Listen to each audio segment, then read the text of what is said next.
Sir Tarar साहब, ये ठीक है कि सियासत में आपने बयानात देने होते हैं कंजम्पशन के लिए, मीडिया कंजम्पशन के लिए, अपनी वर्कर्स की कंजम्पशन के लिए, लेकिन ये काउंटर प्रोडक्टिव नहीं हो जाएंगे? क्योंकि आप लोग इतनी मरतबा कह चुके हैं और हम चला चुके हैं कि हुकूमत गिराएंगे। अब अंदर से मेरे ख्याल में तो, बाकी दिलों का हाल तो मैं नहीं जान सकता, मेरी राय के अंदर से आपको ही पता है कि अब हुकूमत नहीं गिरने वाली। जब पहले नहीं गिर सकी, जब निस्बतन कमज़ोर थी, तो अब क्या गिरेगी? अब तो 2 साल बाकी हैं खाली। तो फिर ये बयान इस्लामाबाद जाएंगे, बहाएंगे, क्या करेंगे, क्यों कर रहे हैं? बहुत शुक्रिया बदामी साहब। देखिए, बात यह है कि ये वो हुकूमत नहीं है जो 2018 के इलेक्शन के बाद आई थी। अच्छा, इसको बहुत ये चोटें भी खा चुकी है, ये जख्मी भी है। अच्छा, और ये बहुत वीक फुटिंग पे हुकूमत है इस वक्त। अगर आप इंटरप्शन की माजरत, ये वो सिर्फ पीडीएम भी तो नहीं है ना जो थी, अब ये लड़ रही है, मुंतशिर है, इसमें पीपल्स पार्टी भी नहीं है, आपस में बयान, अब ये वो अपोजिशन भी तो नहीं रही ना, अगर ये वो हुकूमत नहीं है तो।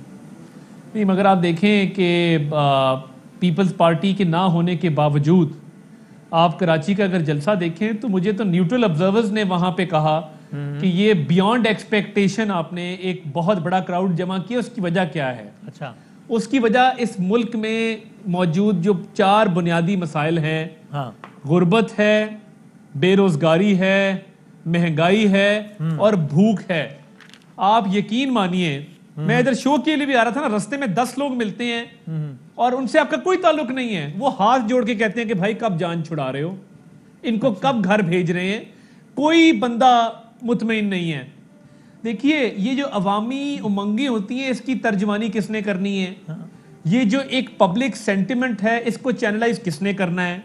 हम इन तमाम इश्यूज पे फ्लोर ऑफ द हाउस तो आवाज उठा रहे हैं, मगर एक पब्लिक एजिटेशन, एक स्ट्रीट एजिटेशन, जहां पे आप ये कारवान लेके शहर शहर जाएं और आप एक सूबे से दूसरे सूबे ट्रैवल करें और लोगों को एक मौका दें कि वो इस कारवान में शामिल हो। ना सिर्फ ये, अभी आप देखें कि 20,000 लोगों को बेरोजगार कर दिया गया है, कोई पुरसाने हाल नहीं है।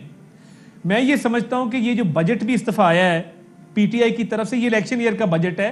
हुकूमतें अपने आखिरी साल में इस तरह का बजट दिया करती हैं। अच्छा, और election you never know, next year हो जाए। तो देखिए, ये सारी यानी आपको लगता है कि आप अगले 4-6 महीने में ये पब्लिक मोबिलाइज करके, सारा कुछ करके हुकूमत को अर्ली इलेक्शंस कॉल करने पे मजबूर कर देंगे?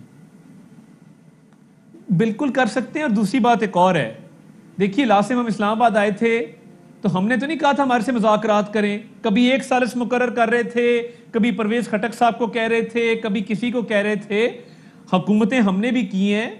जब आप कोई ऐसी कॉल देते हैं तो हुकूमती मशीनरी मफलूज होकर रह जाती है, वो मजबूर होते हैं कि उनकी सारी अटेंशन उस तरफ डाइवर्ट हो जाती है।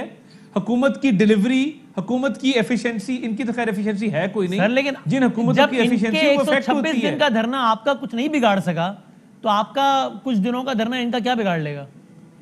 हालांकि आपको तो ये मसला भी था कि इदारे हमारे साथ नहीं है।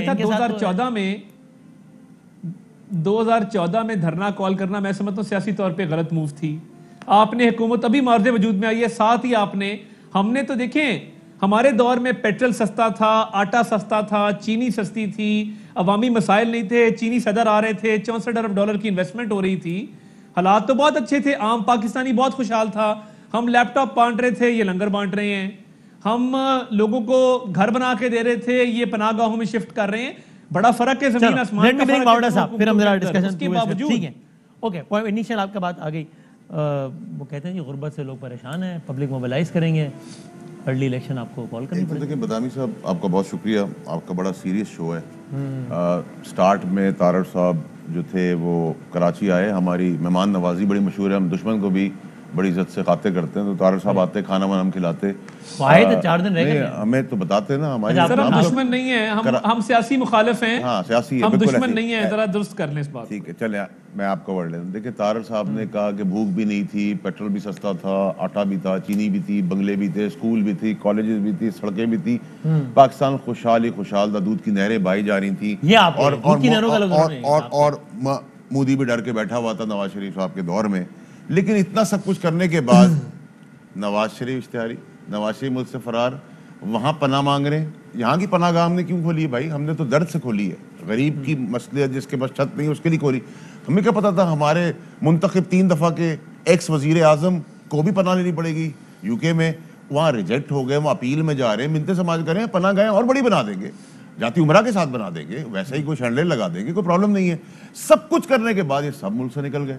इसाक डार भी निकल गया, उनका बेटा भी निकल गया, अली इमरान शहबाज शरीफ साहब का दामाद भी निकल गया, दोनों बेटे नवाज शरीफ साहब के निकल गए। क्यों भाई इतनी दूध की नहरें भाई? यही कहते हैं कि यही मसला है, यानी आपके यू हैव अ पॉइंट, इसमें जवाब भी लूंगा। कहते हैं जब हम अभी बात हो रही है गवर्नेंस की, बात हो रही है आटा चीनी दाल की, जवाब ये है कि नवाज शरीफ भाग गया। जवाब ये कि नहीं, आप इनको कहेंगे तारड़ साहब आप गलत कह रहे हैं, आटा हमारे दौर में सस्ता था, आप गलत कह रहे हैं, चीनी हमारे दौर में सस्ती है। मेरी बात सुनिए बदामी साहब, आपका कंपैरिजन क्या है कि आपने, इन्होंने कहा हमने बहुत कुछ अच्छा किया, हमने तबाह कर दिया। हाँ। हम तबाह करने के बाद इक़्तिदार में मुल्कों के अंदर हैं, इलाज भी हमारा वज़ीर आज़म मुल्क के अंदर कराता है, खर्चा भी नहीं लेता, सड़कें भी नहीं बनाता, 65 गाड़ियों का काफिला लेके भी नहीं चलता, ना बेटे शुगर मिल के मालिक है, ना पोल्ट्री फार्म के मालिक है, ना कोई यहाँ से भागा हुआ है, ना कोई इश्तिहार मैंने देखा है कि वो इश्तिहार ही करा रहे। मैं नहीं कह रहा, वो कोर्ट्स कह रही हैं, मैं नहीं कह रहा।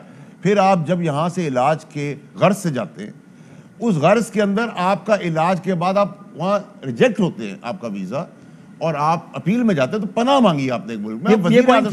आपको अच्छा लगता है, तारड़ साहब को अच्छा लगेगा। मैं तो तारड़ साहब की जगह कभी इमरान खान साहब पनाह मांगे तो मैं तारड़ साहब के साथ डिफेंड करने नहीं आऊंगा।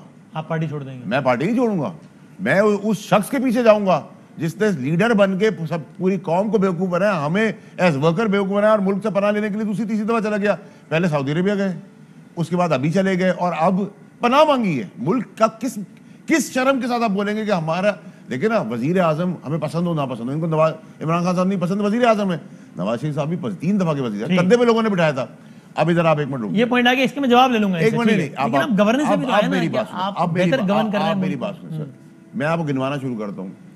करंट अकाउंट डेफिसिट, खसारा खत्म किया, सुनते जाए। उनकी फहरिस्त है आटा चीनी दाल, आपकी फहरिस्त है करंट अकाउंट, रेमिटेंस। मैं मुल्क आम आदमी को क्या समझ में आता है? जो मुझे मुल्क का दिवालिया मिला था, मुल्क दिवालिया हो रहा था, मैं उससे पहले आटा चीनी सीधी कर देता और मुल्क को दिवाली में जाने देता, बैंकरप्ट कर देता, मुल्क को खत्म कर देता। सारी चीजें मैनेज करनी होती है ना, आम आदमी के लिए तो यही ज्यादा। तो मैजिक नहीं ना भाई, मैजिक तो नहीं हो रहा। रहा। इसाक डार साहब फिगर से आप यही कहते थे ना कि यार बदामी साहब करंट अकाउंट डेफिसिट का तो गरीब आदमी को मतलब भी नहीं पता है। ये बताओ आटा कितना है? आपको बता, जवाब तो दे देना जी, आप देना। दूसरी चीज आप आ जाए कि आपने पनाहगाह बनाई, किस लिए बनाई? दर्द करके। 22 करोड़ का मुल्क है, अगर इसमें किसी को गरीब आदमी को छत दी तो उसका मजाक ना उड़ाए, उसका एहसास करें। नंबर 3, एहसास प्रोग्राम दिया, गरीब जवान प्रोग्राम पहली दफा लेके आए। कंस्ट्रक्शन इंडस्ट्री बूम कर, क्यों कर रही है बूम? मुल्क के हालात तबाह बर्बाद हो गए, मुल्क कंस्ट्रक्शन इंडस्ट्री बूम कर रही है, स्टील बूम कर रही है, गाड़ियां रिकॉर्ड मैन्युफैक्चरिंग हो रही। मैं नहीं कह रहा गाड़ियों के आप लोगों के इश्तिहार लग रहे हैं।